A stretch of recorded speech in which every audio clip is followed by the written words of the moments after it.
when we look at a modern crime scene, there's this expectation of absolute, almost surgical precision. Right, yeah. Like, Yeah. we have DNA swabs, digital footprints, chemical mass spectrometry. Forensic experts can just point at a screen and say, well, there is the suspect, definitively. Exactly. It's very clean. It's binary. We like to think of history in that exact same way. Yeah. Guilty or not guilty, cause and effect, just neatly categorized. Right, because it's comforting. We really want our historical villains to be visible. Oh, absolutely. But then you step into the world of medieval history and global pandemics, and suddenly that whole modern forensic toolkit just seems completely broken. Yeah, it falls apart. It really does. We're looking at a historical crime scene today that is the absolute definition of muddy waters. Mm. And, we are talking about an event where the victim count is between 25 and 50 million people. Which is just staggering to even wrap your head around. Up to 50% of Europe's population was just erased in the 14th century. So, okay, let's unpack this, because to truly grasp the Black Death, we really have to look past the standard textbook summaries. For sure. Welcome to the deep dive, by the way. Today we're going to explore some cutting-edge archaeological DNA, the complete psychological breakdown of an entire continent, and the really extreme ways survivors tried to, buy their way into heaven. And we really have to start at the microscopic level for this one, because before we can comprehend how a society reacts to, unimaginable death, we have to understand the actual biological reality of the threat itself. Right. And based on some incredible recent sources, it turns out our textbooks might have, blamed the wrong culprit for centuries. This is exactly what I want to get into first, because the science here is wild. I was reading about this recent archaeological dig in the Chewy Valley. Ah, yes, near Lake Issyk. Yeah, in Kyrgyzstan. And they were excavating this cemetery from the years 1338 and 1339. Which is just a few years before the big European outbreak. Exactly. And the tombstones there had these beautiful Syriac inscriptions, which was a dialect of Aramaic used by local Christian communities, and they explicitly noted that these people died of a pestilence. Right, they knew exactly what was killing them, even if they didn't know the biology. Yeah. And researchers actually found the direct ancestor of the Yersinia pestis strain, like the exact bacteria that triggered the Black Death in Europe almost a decade later. But here's what I don't get. Yeah. How do you extract definitive bacterial DNA from a skeleton that's been buried in the dirt for 700 years? So it all comes down to the teeth. The teeth. Yeah, the teeth essentially act as these tiny biological time capsules. See, when a person is alive and they're infected with a blood-borne pathogen like Yersinia pestis, that bacteria circulates through the blood vessels inside the dental pulp. Oh, like right at the center of the tooth. Exactly. And when the person dies, the incredibly hard enamel of the tooth acts like a vault.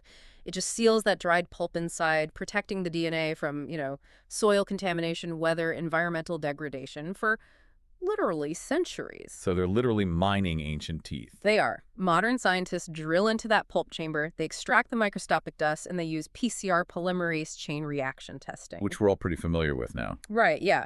PCR essentially acts like a biological photocopier. It takes those tiny, degraded, fragmented pieces of ancient DNA and just amplifies them millions of times until we have a readable genetic sequence. That is so cool. What's fascinating here is that this is how we know with absolute certainty that the Chewy Valley strain is the evolutionary grandparent of the European plague.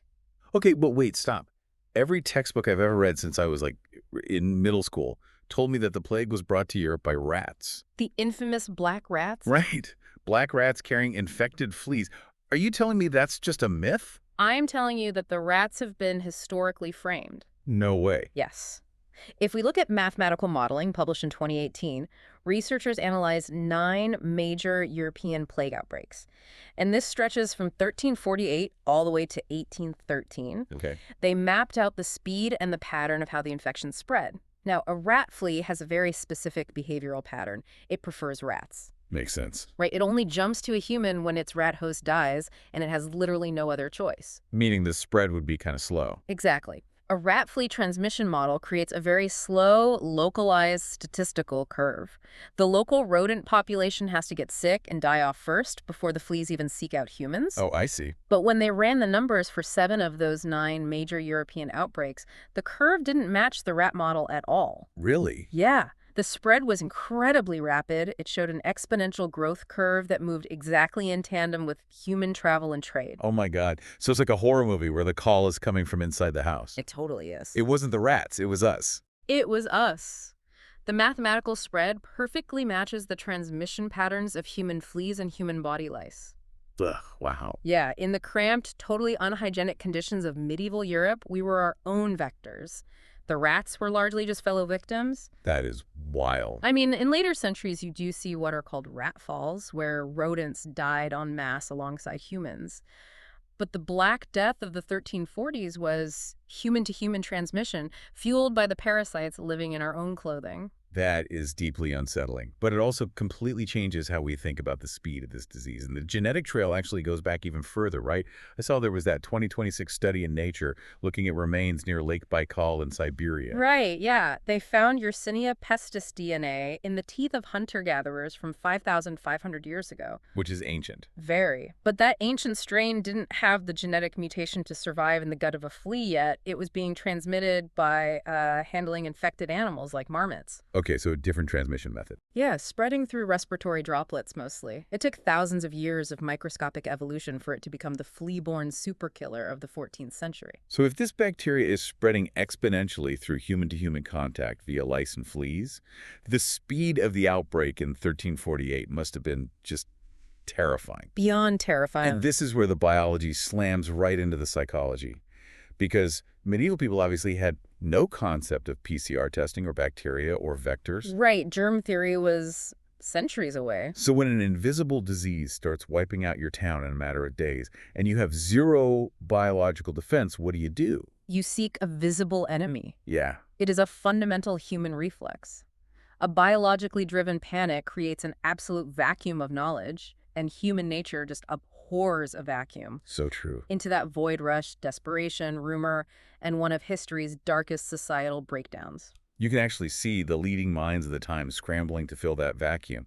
Like the medical faculty of Paris released this incredibly confident pseudoscientific report. Oh, the astrological one. Yes. They blamed the entire plague on a major conjunction of 3 planets, Saturn, Jupiter, and Mars, in the sign of Aquarius. And they claim this happened at exactly 1 hour after noon on March 20, 1345. The precision is almost funny if it wasn't so tragic. Right. They argued this astrological event corrupted the atmosphere, creating a miasma, or like poisoned air. Well, they were trying desperately to apply the rational frameworks they possessed, which were astrology and ancient Greek humoral theory. Makes sense at the time. But here's the tragic psychological mechanism. When the planets don't stop the dying and, holding flowers to your nose to block the miasma doesn't save your children, the fear has to be directed somewhere earthly. The panic actively looks for a target. And they targeted their own neighbors, specifically the Jewish population of Europe. Yes. Horrifically. Rumors began to spread that the plague wasn't an illness at all, but an act of mass poisoning. Just a massive leap in logic. Totally. The conspiracy claimed that Jews were poisoning wells and cisterns to destroy Christendom. And by September 1348, this paranoia became fully institutionalized. We see this explicitly in the Savoy trials. Walk me through the Savoy trials, because reading the primary sources on this was just sickening. It's awful. The Savoy trials are a crucial turning point because they provided a pseudo-legal framework that validated the panic. Okay. Authorities in the Duchy of Savoy, which is modern-day France and Switzerland, arrested local Jewish residents.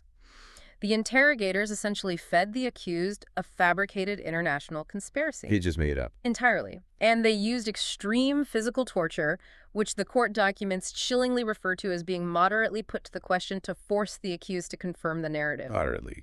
God. Yeah. They made them confess that a Rabbi Pascal of Toledo had orchestrated a massive network, sending out couriers carrying little leather pouches filled with poison. And the poison recipe was insane, right? Yeah. They claimed it was made of spiders, frogs, and human tissue, and that they were dropping it into public springs. There's one transcript of a man named Adjamitus that just breaks your heart. Under this unimaginable torture, he confesses to taking these phantom pouches of poison to Venice, to Calabria, to Apulia. He was just listing places. Yeah, he just starts naming places to make the pain stop. And eventually, he collapses under the psychological strain and tells his torturers that he, quote, richly deserved to die. It's devastating. They executed him and 10 others at the stake. But here's where it gets really interesting.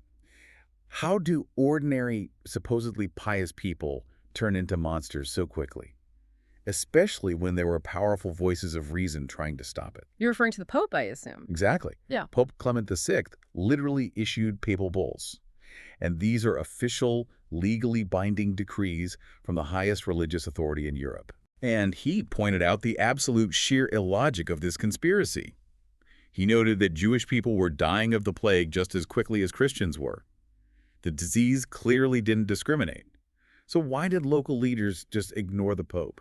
Well, if we connect this to the bigger picture, we really have to look past the religious hysteria and examine the highly cynical economic motives at play. Ah, the money. Always the money. The panic was weaponized for profit. In medieval Europe, the guild systems and religious laws severely restricted the professions Jewish people could hold. Right, they were excluded from a lot of trades. Exactly. One of the few permitted trades was moneylending. And quite simply, dead Jewish moneylenders do not need to be repaid. So it wasn't just blind panic, it was premeditated financial opportunism. Precisely. Economic opportunism frequently hijacked the biological terror. You see local rulers and city councils tacitly teaming up with the lower classes. Do we have specific examples of that? Oh, definitely. Take the Burdelmeister of Augsburg, Heinrich Portnet. The records show he owed heavy financial debts to Jewish lenders. When the hysteria reached a city, he essentially stood down and opened the city gates to a rampaging mob. Wow. He just let it happen? Yeah. It was a highly convenient way for local elites to erase their financial ledgers while hiding behind the guise of public health and religious zealotry. And this cynical opportunism, it just spilled into the streets, creating a literal plague of violence that moved in tandem with the biological plague. Hand in hand. Like in January 1349 in the city of Basel, the city council caved to the local guilds. The townsfolk marched the Jewish population to an island in the Rhine River where they had built a massive wooden house. Just a horrific pre-planned structure. Yeah. They gave them a choice, convert to Christianity or die. Yeah. The majority refused, so they locked them in this wooden house and burned it to the ground. They only spared the children for forced conversion. It's just brutal. And the most terrifying, horrific irony of this entire event, the plague hadn't even reached Basel yet. Right, they did it before a single person was sick. They did this preemptively. And when the bacteria inevitably arrived a few weeks later, the townsfolk panicked again and actually tortured the surviving converts into making new confessions. It really highlights the absolute madness of the masses. The psychological contagion was moving faster than the physical one. Yeah. In Strasbourg, they marched the Jewish population to their own cemetery, stripped them, and burned 900 people alive. In places like Mainz and Worms, when the mobs approached, cornered communities chose mass suicide. They were literally setting their own houses on fire rather than face the absolute brutality of their neighbors. It is just unfathomable despair. Yeah. And while all this localized violence is happening, you also have the rise of the flagellants. Oh, the flag. These roving bands of religious fanatics. Yes. The flagellant movement was a highly organized, extreme response to the theological crisis. They traveled in groups of 200 to 300 people. That's a huge group to just be wandering around. Yeah, and they had their own logistics. They paid for their own food so they wouldn't be a burden, marching from town to town. They would enter a church square, strip to the waist, form a circle, and whip themselves with iron-spiked scourges. Which is just so incredibly graphic. It was. The theology was based on the imitation of Christ's suffering. They believed that by punishing their own flesh, they could appease an angry God and absorb the sins of the world, thereby stopping the plague.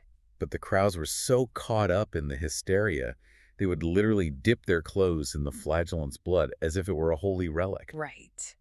But think about the biological reality of what they were doing. They were systematically tearing their own skin open, creating massive open wounds in crowded public squares during an outbreak of a blood-borne flea-transmitted disease. It's literally the worst possible thing you could do. It is the absolute worst thing you could do biologically. They were masking a massive public health hazard as a gruesome religious spectacle. And unsurprisingly, wherever the flagellants went, the death toll spiked, and pogroms usually followed. Of course they did. Their arrival incited frenzy and violence in nearly every town they entered. You know, there's an old Latin proverb, homo homini lupus man is a wolf to man. They've heard that, yeah. But when you study the Black Death, that phrase feels inadequate. Wolves kill to eat. They don't manufacture elaborate conspiracy theories to justify murder. Right. They don't orchestrate show trials or build wooden execution houses. A much more accurate phrase for this era might be homo homini diabolus, man is a devil to man. That is so accurate. Because despite all of this scapegoating, despite the executions of innocent people, the erased debts, and the self-flagellation, I mean, the plague arrived anyway. It did. The Yersinia pestis bacteria was completely indifferent to religious belief, social class, or, the blood on the streets. So eventually the plague burns itself out. But how does the human psyche recover from that? When you are left standing in a continent of mass graves, with 50 million people gone, that sheer volume of sudden death completely breaks the existing spiritual framework. It does. And it didn't heal quickly. The trauma of the 1340s rewired European culture for over a century. You see this massive generational hangover. Like a collective PTSD. Exactly. A deep, pervasive paranoia and an obsession with the afterlife that really peaks decades later. The survivors and their descendants had to institutionalize their grief and anxiety, and they did this primarily through the Catholic doctrine of purgatory. Right, which perfectly bridges us to someone like King Richard III of England, who ruled in the 1480s, which is over 100 years after the initial outbreak. To understand him, you have to understand this post-plague mindset. Exactly. King Richard III is the ultimate embodiment of this generational trauma. To understand why, we have to define what purgatory meant to the medieval mind. Okay, lay it out for us. Purgatory wasn't hell. It was conceived as a temporary state, a spiritual waiting room where souls had to be cleansed, usually through suffering, to atone for the temporal consequences of sins that had already been forgiven. Oh, I see. During the plague years, millions died suddenly, choking on their own blood, without a priest to give them their final rites or hear their confession. So the living were absolutely terrified. I mean, if you die suddenly without a priest, how long does your soul burn in purgatory? Precisely. So the culture adapted. They created a massive industry of chantry chapels. Chantries. Yeah, a chantry was essentially a financial endowment set up to pay priests whose sole daily job was to sing requiem masses, the missa pro defunctus, for the souls of the dead. Wait, their only job was to sing for the dead. Every single day.